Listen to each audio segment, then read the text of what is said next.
Looking out, I don't necessarily see anybody in the foyer, but if you're in the foyer and you want to come in, now's They know, the time. they know. So I want to be able to do that. Now it's time for summations, and each of the doctors will have 2.5 minutes to give their summations, and we start with Dr. Ali. Yeah. So very quickly, before actually giving my summation, but using my time for that, I want to answer some of the things that Doug is still waiting for answers on.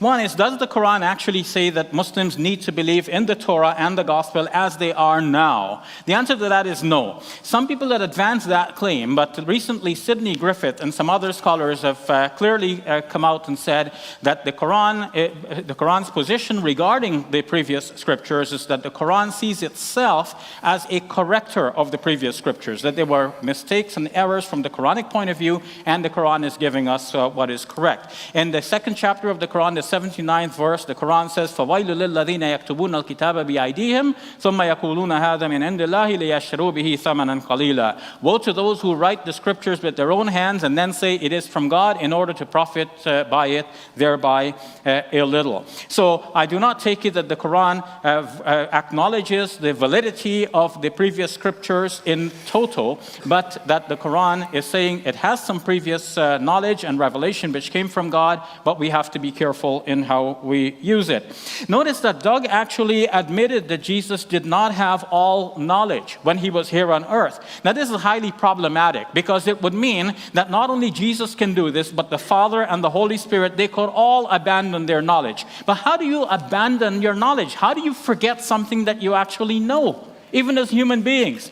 To say that God suddenly doesn't have all of his knowledge, this is, to me, blasphemous. But Doug must know what he means by this. In any case, while he was here on earth, he didn't show that he had all knowledge. The contrary, he shows that he does not have all knowledge. That means he is showing that I'm not omniscient, and therefore I am, at least at the moment, I'm not God. And so when did he actually become God? That will have to be clarified.